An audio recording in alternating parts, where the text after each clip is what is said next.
পাকিস্তানের মধ্যস্থতায় ইসলামাবাদে আজ শুরু হতে যাচ্ছে যুদ্ধবিরতি আলোচনা। আমেরিকা ও ইরানের প্রতিনিধিরা এসে ইসলামাবাদে উপস্থিত। আসুন আমরা এক ঝলক দেখি। বাঘের কালিবাফ তেহরানের পক্ষ থেকে দেওয়া 10 দফা প্রস্তাবের ভিত্তিতে এই আলোচনা পরিচালিত হবে বলে জানিয়েছেন তারা।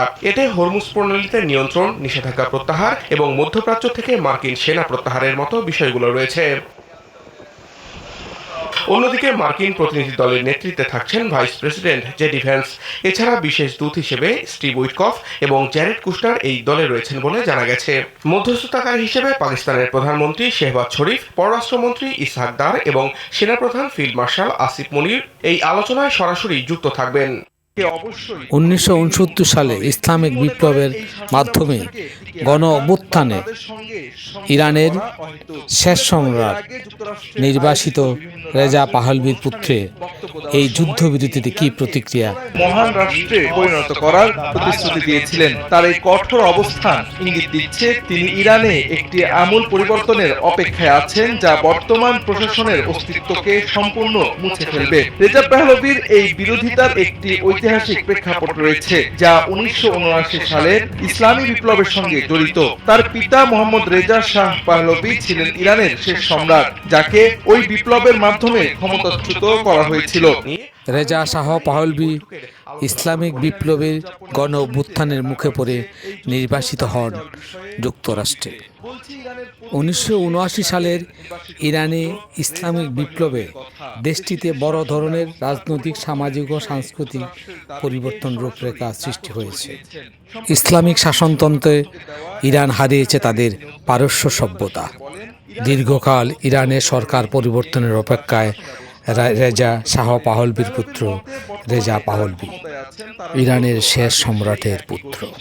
যুক্তরাষ্ট্রে বসবাসরত রেজা পাহলভি সাক্ষাৎকারে বর্তমান ইরানি প্রশাসনকে ক্ষমতাচ্যুত করা হয়েছিল। মূলত এই কারণেই ইরানের বর্তমান শাসন ব্যবস্থার পতন চায় নির্বাসিত রেজা পাহলভি। দর্শক, ইরান ও আমেরিকার যুদ্ধবিরতির চুক্তির মধ্যেই যুদ্ধের পরিস্থিতি আরও ভয়ঙ্কর। লেবাননে ইসরায়েল চালিয়েছে ভয়াবহ বিমান হামলা। তেহরানের পক্ষ থেকে জানানো দেওয়া হয়েছে যুদ্ধবিরতি কার্যকর হতে হলে সমস্ত ফ্রন্টে হতে হবে, আমরা না হলেই যুদ্ধের সমঝোতা মানব না। এদিকে ইসরায়েল বলছে যুদ্ধের সমঝোতার মধ্যে হিজবুল্লাহর জঙ্গলি গাঁটি আমরা মেনে নেব না, আমরা এ গাঁটি নিঃশেষ করে দেব। লেবাননে ইসরায়েলি হামলা অব্যাহত থাকবে যতদিন না পর্যন্ত হিজবুল্লাহ নিঃশেষ না হয়েছে। তাই লেবাননের সাথে সরাসরি আলোচনার নির্দেশ দিলেন নেতানিয়াহু।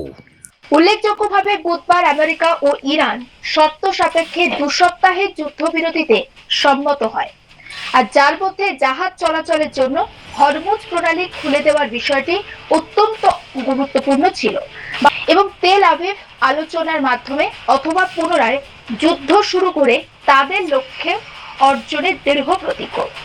মাত্র 10 মিনিটের ব্যবধানে লেবাননে 100টি বিমান হামলা চালিয়েছে ইসরায়েল। তীব্র এই হামলায় ধুলোর সঙ্গে মিশে গেছে রাজধানী বৈরুত, তাইফ সহ কয়েকটি শহরের বহু বেসামরিক স্থাপনা। বুধবার একদিনে প্রাণ গেছে 250-এর বেশি মানুষের, আহত 1000-এর বেশি। 1982 সালে চালানো ইসরায়েলি আগ্রাসনের পর একদিনে এমন ভয়াবহ আক্রমণ আর দেখেনি লেবাননবাসী। ইরান যুক্তরাষ্ট্র যুদ্ধবিরতির খবরে যখন বিশ্বজুড়ে স্বস্তির নিঃশ্বাস, ঠিক এমন সময় যুদ্ধবিরতির দ্বিতীয় দিনেও বন্ধ হয়নি আগ্রাসন। দক্ষিণ লেবানন সহ বিভিন্ন জায়গায় হত্যা ও ধ্বংসযজ্ঞ চালিয়ে যাচ্ছে ইসরায়েলি বাহিনী। হিজবুল্লাহর কোনো সম্পৃক্ততা না থাকা সত্ত্বেও রাজধানী বৈরুত সহ অনেক এলাকাকে লক্ষ্যবস্তু করা হচ্ছে বলে দাবি বাসিন্দাদের।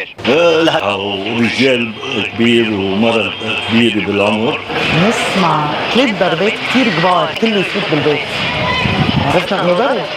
এই অবস্থাতে লেবাননের দক্ষিণাঞ্চলে হামলা অব্যাহত রাখার নির্দেশনাও জারি রেখেছেন নেতানিয়াহু।